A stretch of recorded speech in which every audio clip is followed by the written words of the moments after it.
Well, that was weird. Yeah, we just finished Over the Garden Wall, and now it makes sense. I know, right?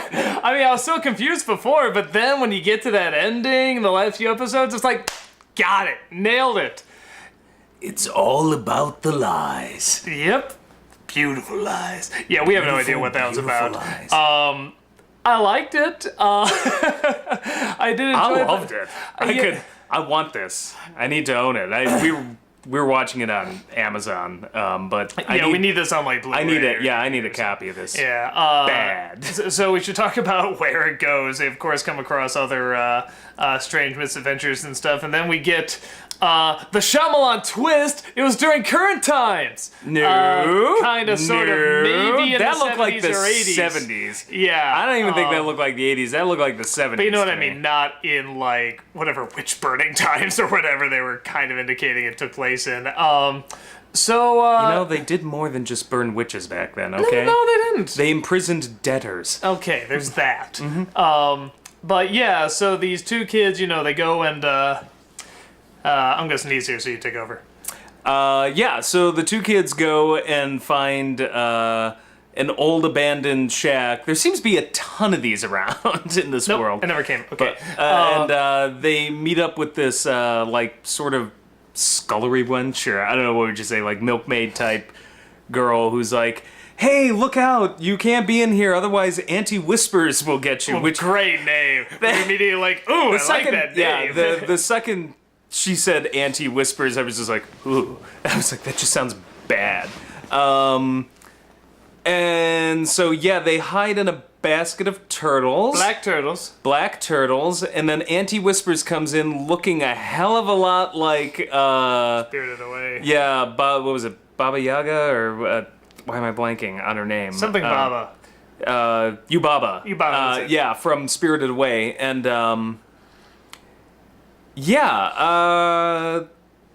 through a comedy of errors, basically... They try to trick Yubaba, lock themselves in a room with the milkmaid, and then this whole time Yubaba's been ringing this bell. I should say Auntie Whisper's been ringing this bell and tells the girl, the bell commands you. I'm wondering if she's like Pacifica Northwest yeah, that's cousin or the first thing something. I thought too. And so they lock themselves away, and Yubaba's just like, I don't have the bell, and the kids are like, aha, so we've saved her, and he's like, no, you don't get it. She's out of her mind! She's gonna kill you! And the next thing you know, it's shitting bricks time. Cause, like, the girl just... I can't even just big, nasty teeth and big eyes, and it was scary. It was very scary. If we're gonna go through every, because we watched, 4 of these, if everyone's gonna be... I was just gonna say, 3 sentences of, the last couple episodes. You're like... You had the fucking sneeze, okay? No, it didn't come, so... Fine, then you tell the fucking story. Okay, so... Whatever, they get her back to normal. Ish, I guess they banished the spirit away with the bell, which you're wondering why the auntie didn't do that. But, I think the auntie was enjoying having a servant. Probably, but then they make her kind of good at the end. That was a little confusing. I'll imagine something confusing in this special. But then they go and, the brother is goofing off too much, and he goes into his dreamland, and he comes across the Beast, and the Beast wants to take him and turn him into this kind of wood that keeps the... lantern. Yeah, the lantern lit that the woodsman has had. And we find out that apparently the spirit of his daughter is in the lantern, but then it's discovered that actually the Beast needs the lantern lit so that he can stay alive, and that the spirit of the daughter is probably never even in there. And there's a flashback that you forgot to mention, you ass. Well, I'm just doing the Cliff Note version here. And we find out... Cliff Notes? Yes. This isn't even a small garden wall. And we go to... but we also find out that Wirt and his brother, they were... Who confusingly says, it's you and your dad. Which, stepbrothers, maybe? I found that line kind of confusing, too. So we find out that it's... Maybe it's like whenever our parents were upset at us, and all of a sudden it became, you know what your son did? Maybe, yeah. But I don't think when you're in trouble, it's when parents, when their kids are in trouble, it's never, you know what our son did. It's, you know what your son did. You know what your daughter did. Suddenly, the person talking completely disowns. Yeah, well, clearly got this from you. So he's trying to impress this girl with this cassette, and then he gets really embarrassed and doesn't want her to hear it. And then they fall into pretty much this lake. And we were both thinking the same thing. So, like, is this all purgatory? Are they dead? Is this the afterlife? But then they defeat the beast, or the woodsman, I should say, defeats the beast by blowing out the lantern. They wake up. They get the bird, he gets the bird the scissors so that they can be turned back to normal.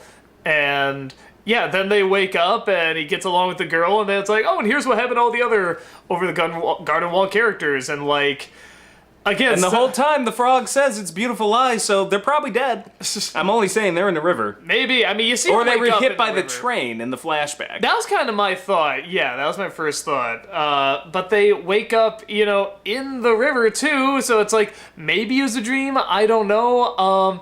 And it just kind of stops. And even there is like, and they all live happily after. Everything's good. Blah blah blah. But over the garden wall, like even he's like, yeah, you don't really care about it. You know the drill.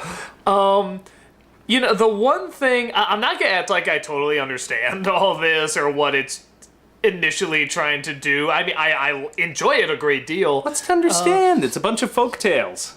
No, what I'm saying is that the one thing I didn't get into, and you kind of said too, I don't know if I liked them being in a more contemporary time, being in the 70s or 80s or wherever they were. I didn't hate it. I'm just not sure. After that episode, I'm kind of like, I don't know if I needed it. Yeah, why was it needed? I mean, the explanations were cute for why they have the costumes on and why he's got the candy in his pocket. I do love, I'm an elephant! I mean, that was great. But yeah, I don't know. I'm trying to think of the grand I don't know if scheme it of the was story. needed. Yeah. Maybe that wasn't. You were saying that, like, I guess the guy that put this together wanted to be even darker, and then they had him lighten it up. Yeah, a I little guess the bit. story goes it was supposed to be kind of like a big Halloween special, but he didn't quite have a full narrative. And then as production went along, you know how things change as, you're working out the kinks. And, yeah, I guess it became a little more lighthearted, a little more comedic, but he still wanted scary moments. There were scary moments. That whole bit with the crazy milkmaid and her being possessed, and I was like, wow, if I were a little kid, I'd be shitting bricks right now. I would just, ugh.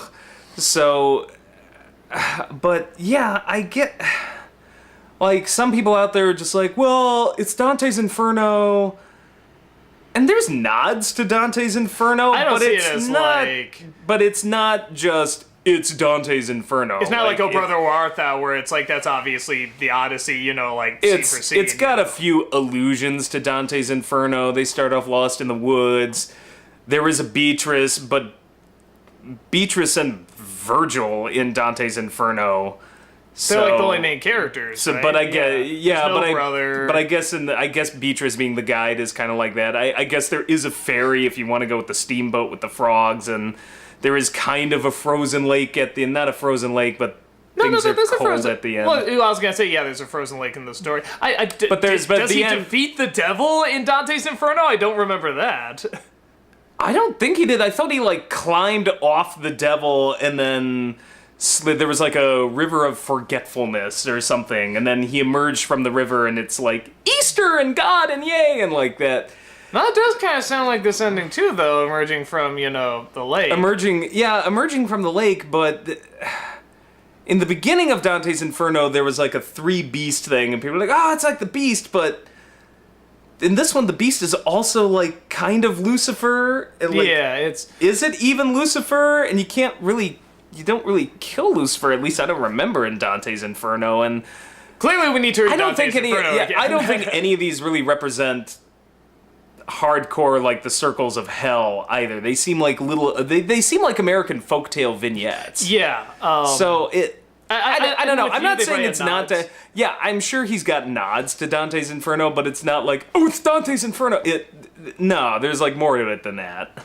Yeah, the one that and it's so bizarre, this is the one I like the most. The one out of all of them that I liked the most was the one that you could argue was the biggest waste of time, was when he was dreaming, and it's like the old 1920s or even 10s cartoons. The care they took in recreating that old school United Artists sort of like early 30s like kind of animation. Especially the backgrounds. That was amazing. But yeah, what I liked about that episode too is that a lot of it, like I said, kind of like Wizard of Oz and Where the Wild Things Are, it seemed very much to let like kind of the emotions of a scene guide the way, not really the logic. And that one seemed the most like that, to suddenly have like, you know, here's a scary thing coming, but then like, you know, oh now the beautiful Lady of the Clouds comes, but only you can go, not the brother is being taken. But it just seems like sort of like the ups and downs of like a kid's emotions that can just change on a whim sort of directed that episode, and I really like that. I sort of like going through those just spontaneous like emotional changes. It just was so much like those old cartoons, like. Well, that's what those cartoons were like too, yeah. Yeah, I mean, and we used to watch them. They used to rerun them on like Nickelodeon and stuff, and you know, kids networks back in the early '80s, and yeah, it was like kind of nostalgic just seeing that style of animation again. I haven't seen that like. Spoof of that done so well in a long time. Yeah, well, especially like I said, something about like the way the backgrounds were, and they were a little they were a little shadowy, but a little grainy too. And there's always something that's like, even though they're bright and colorful and everything, the loose animation and the sort of repetitive quality when he's jumping over the little the holes in the clouds, and you know the big bad cloud going the thunderstorm. It just. All you needed was kind of like the Popeye voice attached. Done. Gonna go get you. That's kind of what the cloud thing sounded like too, just a deeper version. Like of that. Bluto or. But I think too, there's something about those old cartoons. I sort of got it here too, which I really liked. Is that even though yes, they're bright and colorful and everything's dancing and stuff, there's kind of a creep value to them as well. Oh yeah. Especially like because a lot of them back then, like they didn't have enough light overexposing it and stuff like that. They all look like Campbell Soup kids. It's weird. Yeah, but like, I mean, it just something about like I said, they were more led by the emotion. Like the bad guys were going to be really those old bad cartoons all had a nightmare fuel aspect to it. In fact, most American folk art, which this whole show is picking from pieces of American folk art over the past like 150 years, have a creep factor to it. If you've ever seen old Halloween costumes, oh yeah, you have not seen terror. So like go look up vintage Halloween costumes from like the 30s and 40s. They're just uncomfortable. Yeah, they all look like something out of the fucking Purge or something. Like it's you just look at them, you're just like, wow, that is not the last thing I want to see before I die. So yeah, I mean, I guess. No part of me was expecting like any kind of explanation about what this all is or where it was leading to or anything like that. So, but like I said, something about when they went to the 70s, you know, the more contemporary time, I guess I felt like, oh, now we're kind of in a normal cartoon. Yeah, there's weird things, but it's like, it's kind of just, oh, the boy wants to impress the girl, and oh, is the girl gonna find out? And then at the end, oh, you're okay, and oh, they are gonna get along. And something I didn't hate it, but I was like, I did not feel that was needed. Yeah, but I did love the commentary on how Halloween used to be more fun. Like, did you notice that the cops are just like, hey, what are you doing there, kids? Ah, just kidding. Yeah. Like, there's this sense of, like, nobody gives a shit, whereas nowadays, like, hey, you have... no running! Ah, just kidding. Happy Halloween! Like, nowadays, you have to have, like, parental escorts to leave the house. Like, I'm like, how did we survive in the 80s? Like, it's like Halloween nowadays is, like, done by, like, 4 p.m. I'm I remember trick-or-treating at night. Well, remember they did, like, they made up that story about, like, you know, whatever, the guys that put, like, razor blades in the candy, and, like, there has never been a report of that. So it's like, and they had some bullshit back then, too. But I know you're talking about where it's like, you gotta trick-or-treat whatever at 4 or 5 o'clock or 3, and I'm like, why? That's not Halloween. That's not All Hallows Eve, not All Hallows early afternoon. Yeah. The fuck. So no, I like that too. Raising our children like veal. But the whole special I really like. Like I said, the only thing I couldn't get into, I didn't hate, I just couldn't get into it, was the more contemporary time stuff. I liked it well enough because the biggest mistake, like the biggest mistake would have been setting it 2015 or 14 or like post-millennium. By setting it in the 70s, you still kind of had a feeling like this is still sort of out of place, out of time. Like, I couldn't quite pinpoint it. I'm like, all right, there's a tape recorder there. It says Space Battle. Like, I'm guessing mid to late 70s, like Star Wars-ish, but at first I thought maybe it was the 60s, and I'm like, nah, it looks like 70s. So like, it still has The this girl, kind the girl of in the bunny feeling. outfit kind of had like a 70s or 60s like dress Yeah. on or something like that. So I'm so it thinking could be. 70s. If that's supposed to be kind of Star Wars in like 76 or something, like Yeah. when did Star Wars come out? Was that 75 or 77? I don't know, but mid to late 70s. But yeah, so it's one of those things. It wasn't like, oh, this ruined it, but it was the one thing where I was like, well, this is. Now we're in a normal cartoon, like a normal cartoon you would see anywhere on Cartoon Network. Which Cartoon Network is still strange, and they show a lot of weird stuff. So it's not like but the that. irony of it is, we're complaining that it looks like any other normal show on Cartoon Network. I guess that's just a statement that we felt this show really upped Cartoon Network's game exponentially on a network that I think still does pretty well. That's not a slam against Cartoon Network. I'm just like, they've been doing well, and now the bar just again has been so raised. Well, it was such a. This was just so fascinating. Like I said, I've never really seen anything quite like this. There's definitely hints of like, a kind of Adventure Time and stuff like that, but it's like I've never seen anything quite this original. And it's such a wonderful breath of fresh air that they would throw, this money at this very bizarre story with this bizarre layout, and I mean just these little vignettes, and what was it, over 5 nights or something like that. And there's a little bit of a continuing story, but not really. Like I was telling him when during that scene with the dream sequence and stuff like that, I said, if I was an animator on this, I would have no idea if this was good. You, particularly the first couple minutes of that scene with the little angels wandering around, and we represent the cloud Okay, people. if that's what you want, man. If Yeah, you're paying I me, would have but been sitting there. I'm like, I have well, no I want idea a what this- paycheck, but man, this could be Batman and Robin I'm working at. I have no freaking idea. Yeah. Like, this looks crazy. But at the same time, I do kind of like that it is a special where it is hard to pinpoint exactly what it is or what you clarify it as. Like, if I was just tell someone, like, in a sentence what it is, it'd be tricky. Not that it can't be done, but it would be difficult to do. You can't just say, oh, it's weird and bizarre. It's like, well, no, something like Ren Stimpy's weird and bizarre, or Adventure Time or something. It's like, it's like there's something it's else about a to journey. it. It's like a journey through American folklore. It's like Washington Irving, like Rip Van Winkle, Sleepy Hollow. It feels Yeah, the folklore especially. It feels yeah. like that. Oh. With really, you didn't turn your cell phone off. You Okay. sneeze. You have I to did answer not your phone. sneeze. You did I held not it up so I'd sneeze. make You up for it couldn't with even the ringing. sneeze right. No, true. But yeah, like Washington Irving stories. As I was mentioning last, when Scary Stories to Tell in the Dark, those old American folklore tales that were spooky and mixed with like nods to Dante's Inferno and Yeah, stuff. or but- Alice in Wonderland Yeah. and all that stuff. Yeah, and even like the old 20s cartoon. Just anything kind of old. Even the 70s somehow got in there, I guess. Yeah, and I will say it's a lot of it seems to be also kind of based on like faith and because he loses hope and then the brother tries to save him and then the older brother comes in and tries to save him and then there's like the kids' souls keep the lantern alive and like I don't know. I guess if you want to make the argument, it's an allegory for the soul, like Dante's Inferno. You could. Yeah, and I'm not saying you can't make like allegories or connections to something or like find something deeper. You totally can. There's aspects of like Dante's Inferno and other things there. I'm just not sure if that was the reason for it existing. Like, If anything, I like a story more that isn't just, this is just blank. I like where it's like it's elements of this, elements of that, sort of come together and create something kind of new that we haven't seen. when people so I say really like, that. "Oh, I'm writing a Valentine to like Dante's Inferno," that's just Hollywood code word for ripoff. This seems more than that. This seems like something where just like I have a whole bunch of ideas and vaguely like Dante's Inferno. Like that there's a difference there. Very, so. very vaguely, yeah. I still wouldn't call this like Dante's Inferno for kids. I mean, No. it doesn't sound right. It's more than that. There's I so wouldn't many have other recognized aspects it. in there. I'm like, okay, well these aren't pits of hell. Like everybody seems to get a happy ending at the end. I mean, it's really far removed in a lot of ways. It's just there's little nods to it.